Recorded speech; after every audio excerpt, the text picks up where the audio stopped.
안녕하세요. 4학년 친구들 반갑습니다. 오늘도 선생님과 함께 즐겁게 공부합시다. 오늘은 4학년 2학기 국어 2단원 마음을 전하는 글을 써요에서 나의 마음을 담아 친구들에게 붙임 쪽지를 써보도록 하겠습니다. 국어 교과서 78쪽부터 83쪽입니다. 자, 선생님이 영상을 보여줄 거예요. 경비원의 해고를 막아낸 주민들에 관한 뉴스인데요. 오늘 배울 내용과 어떤 관련이 있는지 생각하면서 영상을 보세요. 영상을 다 본 뒤에는 함께 이야기를 나누어 보겠습니다. 집중해서 보세요. 아파트 경비원의 불안정한 고용 문제, 어제 오늘의 이야기가 아닌데요. 경기도 일산의 한 아파트에서는 경비원들이 해고 위기에 몰리자 주민들이 직접 나서서 이를 막아낸 사실이 알려져 주의를 훈훈하게 하고 있습니다. 이 소식은 정빈나 기자가 전해드립니다. 경기도 일산의 한 아파트 단지입니다. 이 아파트의 각 동마다 벽보가 붙은 건 지난달 중순. 입주자 대표회의 측에서 경비원들의 최저임금 인상과 CCTV 설치 등을 이유로 관리비 부담을 덜기 위해 경비원 수를 절반으로 줄이겠다고 하자 여기에 반대하는 주민들이 발을 걷어붙이고 나선 겁니다. 사람이 로봇도 아니고 돈 얘기만 해서 그거에서부터 일단 좀 불편했는데, 근데 CCTV가 저희 동네를 깨끗하게 만들어주진 않잖아요. 이렇게 글 밑에다가 저희가 붙였어요. 그러니까 이제 저희는 이 글에 동의합니다 하면서. 이른바 주민들의 릴레이 벽보에는 아파트에 사는 초등학생까지 동참했습니다. 한 초등학생은 정이 많이 든 경비 아저씨들이 억울할 것 같다며 어려울 때는 서로 도와야 한다고 글을 남기기도 했습니다. 결국 경비원 감축안에 대한 주민투표는 부결됐고 하루아침에 해고될 위기에 처했던 경비원들은 근무를 계속할 수 있게 됐습니다. 주민들이 정부 시책에 의해서 그 돈 몇 푼 올려주는 걸 가지고 이렇게 그 절반씩이나 잘라서는 말이 안 된다. 뭐 이제 우리는 그 시키는 대로 할 뿐이고 우리는 속으로 참 고마우신 분들이다. 더 열심히 하려고 그래요. 네. 연합뉴스 TV 정빈나입니다. 영상을 잘 보았나요? 어떤 내용이었나요? 한 아파트에서 경비원들이 해고 위기에 처해지자 주민들이 릴레이 벽보를 붙이면서 변화가 일어나는 내용이었는데요. 그럼 아파트 주민들은 어떤 내용의 붙임 쪽지를 벽에 함께 붙이기 시작했나요? 맞아요. 경비원의 해고에 반대하는 내용의 쪽지였어요. 한 초등학생도 쪽지를 붙였지요. 이 학생은 어려울 때는 서로 도와야 한다는 내용을 담아서 글을 썼는데 선생님 생각에 마음이 참 따뜻한 친구인 것 같아요. 이렇게 주민들이 함께 힘을 모아 쪽지를 쓴 뒤에는 어떤 변화가 일어났나요? 그렇죠. 주민들의 쪽지로 경비원들이 해고 위기에 놓였던 것을 막아낼 수 있었어요. 그래서 경비원 아저씨께서 일을 계속 하실 수 있었죠. 그렇다면 편지나 붙임 쪽지로 할 수 있는 여러 가지 일에는 어떤 것이 있을지 한번 생각해 보세요. 무엇이 있을까요? 우리가 영상에서 본 것처럼 나의 마음을 전하고 또 다른 사람의 마음도 움직일 수 있어요. 그리고 상대방에게 희망과 용기를 줄 수도 있답니다. 이렇게 편지는 여러 가지 힘을 지니고 있어요. 그럼 오늘 배울 내용이 무엇인지 한번 확인해 보겠습니다. 오늘은 나의 마음을 담아 친구들에게 붙임 쪽지를 직접 써보도록 할 거예요. 지금부터 78쪽과 79쪽에 있는 글을 읽어보면서 재환이가 겪은 일에 대해서 한번 알아볼 거예요. 선생님이 글을 읽어줄게요. 재환이는 새로운 동네로 이사를 왔습니다. 재환이는 이웃들에게 인사를 하기로 했습니다. 그래서 재환이가 사는 아파트 승강기 안에 편지를 붙였답니다. 안녕하세요. 저는 12층에 이사온 11살 이재환입니다. 새로 만난 이웃들에게 인사를 드리고 싶어 편지를 씁니다. 저희 가족은 엄마, 아빠, 귀여운 동생, 그리고 저, 이렇게 넷입니다. 저희는 아직 이사 온 지 얼마 되지 않아 다니는 길도 사람들도 낯설기만 합니다. 그래도 저는 나무도 많고 놀이터가 있는 이곳이 마음에 듭니다. 앞으로 여러분과 좋은 이웃이 되고 싶습니다. 이재환 올림. 하루 이틀이 지날수록 재환이의 편지에는 신기한 일이 생겼어요. 승강기를 탄 이웃 사람들이 편지를 보고 마음을 담은 쪽지를 붙인 것이었어요. 이사 온 거 축하드립니다. 앞으로도 자주 소통하는 이웃이 됩시다. 친하게 지내요. 전 7층에 살아요. 집 앞 공원에서 같이 운동해요. 안녕하세요. 저도 12층에 살아요. 좋은 친구가 되었으면 좋겠네요. 환영해요. 이렇게 먼저 인사해줘서 고마워요. 참 예쁜 마음씨네요. 반가워. 좋은 이웃. 귀엽네요. 재환이도 쪽지를 써서 붙인 이웃도 모두 훈훈한 마음이 한가득했습니다. 여러분, 재환이의 이야기를 잘 들었나요? 그럼 잠깐 영상을 멈추고 79쪽에 있는 2번을 한번 보세요. 그 물음에 대한 답을 여러분 스스로 적어보세요.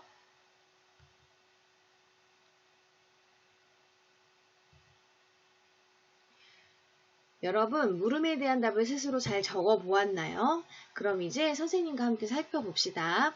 먼저 재환이가 겪은 일을 한번 살펴볼게요.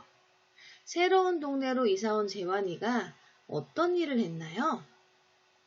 재환이는 새로 이사온 아파트 승강기 안에 편지를 붙였어요. 재환이의 편지 우리 한번 다 읽어보았죠? 어떤 내용을 담고 있었나요? 재환이의 가족을 소개하고 또 이웃에게 인사하는 내용이었어요. 재환이는 엄마, 아빠, 동생까지 가족이 4명이라고 했지요. 그리고 앞으로 여러분과 좋은 이웃이 되고 싶습니다. 라는 표현으로 이웃에게 인사를 드렸어요. 다음으로 재환이가 겪은 일의 원인을 한번 알아보도록 할게요. 원인이 무슨 뜻인가요? 맞아요. 어떤 것에 변화를 일으킨 이유, 까닭이에요. 그렇다면 편지에서 드러난 재환이의 마음은 어땠나요? 재환이는 새로운 곳으로 이사를 오게 돼서 기쁘고 또 두근대는 마음을 편지로 표현했어요. 그럼 재환이는 왜 승강기 안에 편지를 붙였을까요? 맞아요. 자신의 소식을 알리기 위해서였어요. 또 이사를 와서 이웃에게 인사를 하려고 편지를 붙였지요.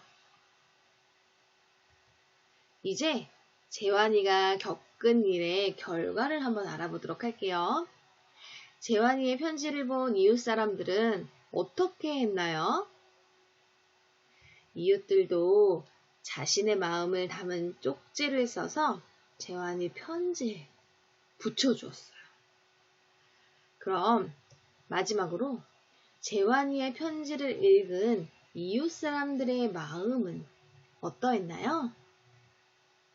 네, 편지를 쓴 재환이도 또 쪽지를 써서 붙인 이웃도 모두 훈훈한 마음이 한가득했다고 했어요. 지금까지 재환이가 겪은 일을 함께 알아보고 또 왜 그런 일이 일어나는지의 이유와 또 어떤 결과가 나타나는지에 대해 한번 알아보았는데요. 자, 이제 한 차시 수업이 끝났어요. 영상을 멈추고 잠시 휴식을 취한 뒤에 다시 영상을 이어서 보세요.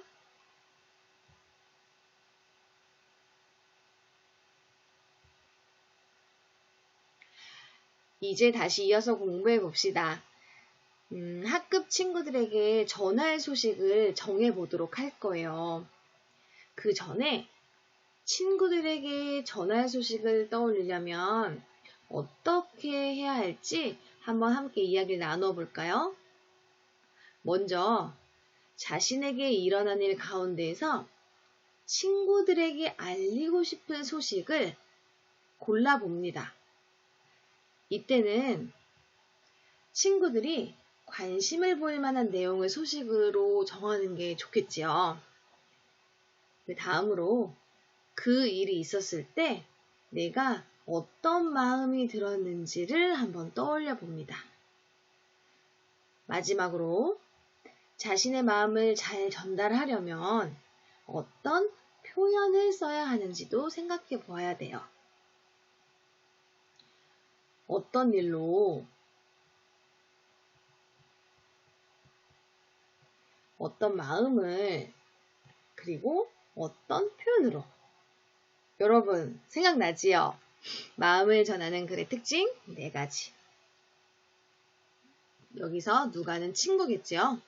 그럼 이 내용을 바탕으로 80쪽에 있는 그림을 함께 볼게요. 80쪽에는 친구들에게 전할 소식을 떠올려 보기 위한 이 생각구문이 나와 있어요. 친구들에게 전할 소식을 학교에서 일어난 일, 놀이터에서 일어난 일, 또 집에서 일어난 일 등으로 떠올려 보았어요. 또 어떻게 빈칸을 채워볼 수 있을까요? 예를 들면 아파서 병원에 갔을 수도 있고 또 가족과 함께 여행을 갔던 경험도 있을 거예요. 그럼 학교에서 일어난 일을 한번 살펴볼까요? 내가 우리 반 이어달리기 선수로 뽑힌 일도 친구들에게 전하고 싶은 소식일 거예요. 그리고 만약에 내가 우리 반 학급 부회장으로 선출되었다면, 회장이나 부회장으로 선출되었다면 아마 그것도 좋은 소식이 될 거예요. 그럼 집에서는 어떤 일이 일어났나요? 우리 집 개가 새끼를 낳은 일, 또는 사촌 동생이 태어난 일도 친구들에게 전할 만한 소식일 거예요. 또 아까 앞에서 읽었던 재환이의 글처럼 만약에 다른 동네로 이사를 갔다면 그것 또한 친구들에게 전할 만한 소식이겠죠?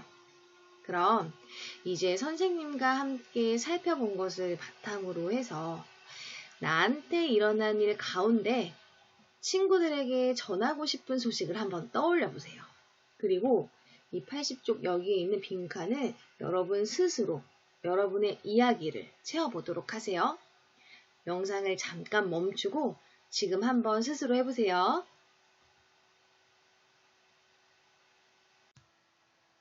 모두 글을 잘 써보았나요?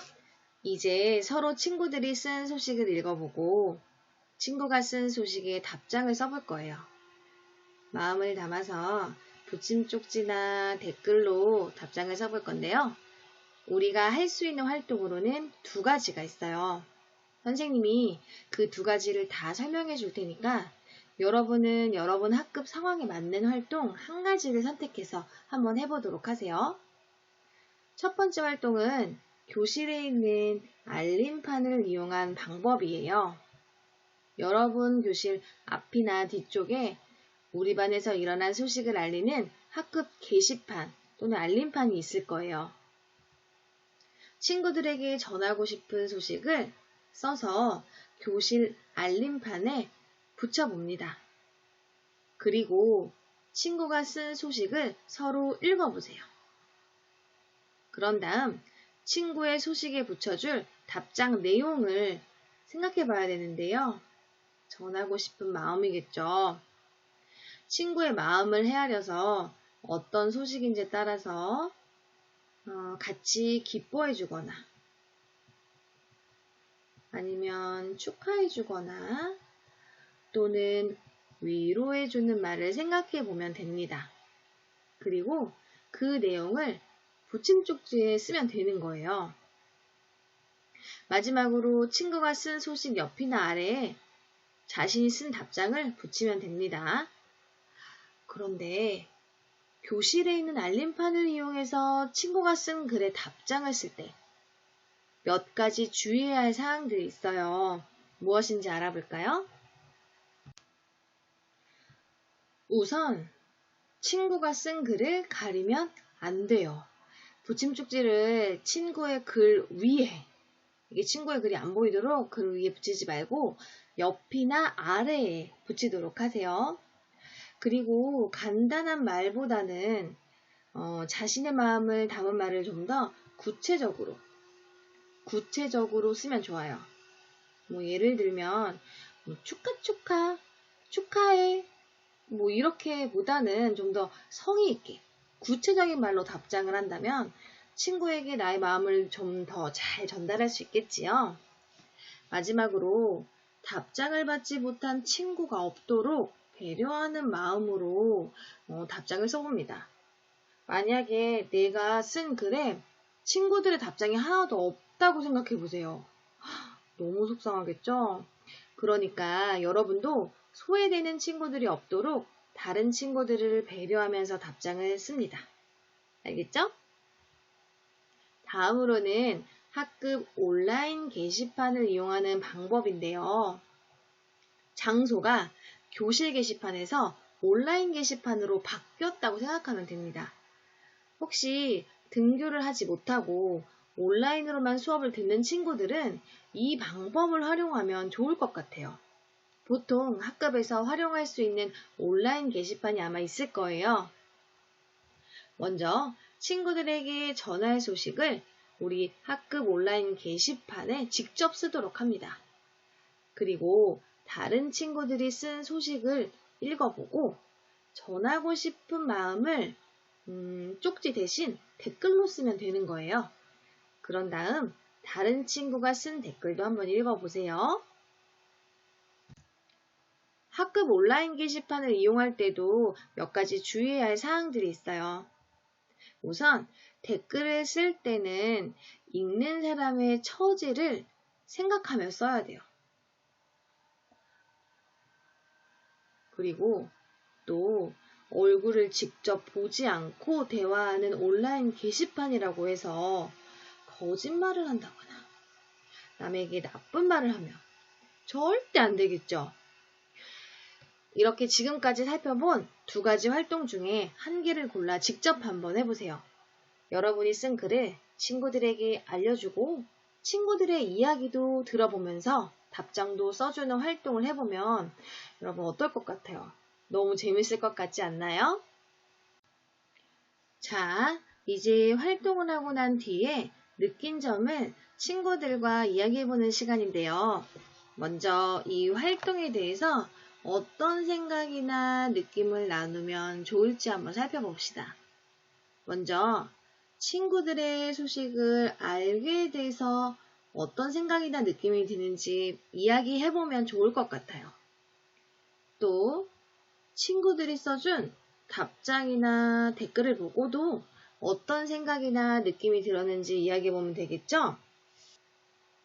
자, 82쪽의 그림을 한번 보세요. 여자아이가 우리 집 소식을 읽고 따뜻한 위로의 마음을 전해준 친구들이 고마웠어 라고 이야기를 하고 있어요. 또 남자아이는 친구들이 쓴 글을 읽어보니 미처 알지 못했던 친구들의 마음을 알게 돼서 좋았어. 그리고 내 마음을 알아주고 공감해 주어서 기뻤어. 라고 말하고 있지요.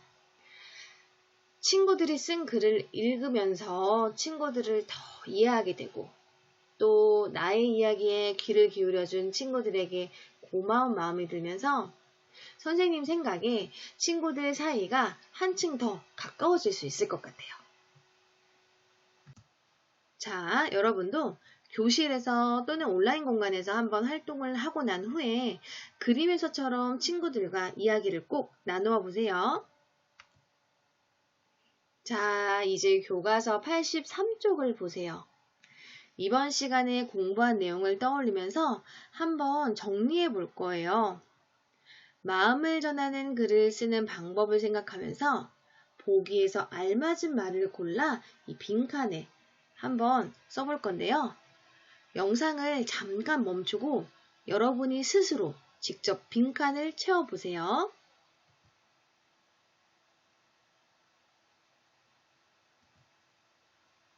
여러분, 빈칸을 모두 채워보았나요? 그럼 선생님과 함께 확인해 볼게요.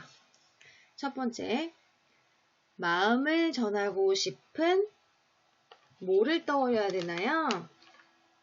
맞아요. 마음을 전하고 싶은 일을 떠올려야 해요. 그리고 나서 내가 그래서 전하려는 마음을 생각해 보면 됩니다. 어떤 마음인지, 그리고 나의 마음을 잘 나타낼 수 있는 표현이지요. 어떤 표현을 사용하면 좋다고 했죠? 간단한 말보다 구체적인 표현을 사용하면 좋다고 했어요. 마지막으로 읽는 사람의 마음이 어떠할지 짐작하면서 읽는 이의 마음을 고려하면서 써야 됐죠? 자, 어때요, 여러분? 여러분도 이렇게 똑같이 썼나요? 이제 이번 단원에서 배운 내용을 한번 떠올려 보면서 정리해 보도록 할게요. 여러분, 이 단원의 제목이 무엇이었나요? 네, 마음을 전하는 글을 써요 였어요. 이번 단원에서 무엇을 우리가 함께 공부했는지 같이 말해볼까요? 첫 시간에는 태용이의 편지를 읽으면서 마음을 드러내는 표현을 한번 찾아봤어요.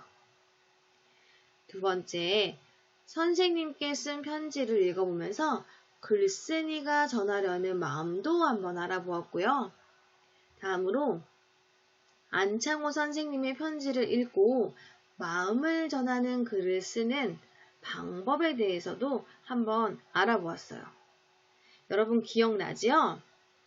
또 마음을 전하는 글을 여러분이 직접 써보고 마지막으로 마음을 담아 친구들에게 붙임 쪽지도 한번 써봤어요. 이렇게 한번 살펴보니까 우리 지금까지 너무 열심히 공부했네요. 여러분, 이번 단원에서 배운 내용을 잘 기억해서 생활 속에서 한번 실천해 볼까요? 교과서 83쪽을 한번 보세요. 이 친구는 도움을 받았던 친구에게 고마웠던 일과 그 마음이 잘 드러나게 편지를 쓸 거래요. 또 이 친구는 이 친구하고 다투고 나서 화해하고 싶을 때 내 마음이 잘 드러나게 사과 편지를 쓸 거라고 말했어요. 또 감정을 나타내는 여러 가지 낱말을 익혀서 말이나 글로 나의 감정을 직접 표현해 보세요. 가족이나 친구들 또는 이웃들의 소식에 관심을 한번 가져보고 나의 마음을 표현하는 것이 정말 중요하답니다. 말로 표현하지 않으면 내 마음을 그 누구도 모른다는 사실 여러분 알고 있지요? 자, 이제 2단원이 모두 끝났습니다. 선생님과 함께한 2단원의 공부는 어땠나요? 재미있었나요? 선생님도 여러분과 함께한 시간이 너무 즐거웠어요. 오늘도 바르게 앉아 집중해서 공부한 여러분 모두를 선생님이 칭찬합니다. 모두 건강한 모습으로 다음 시간에 만나요. 안녕!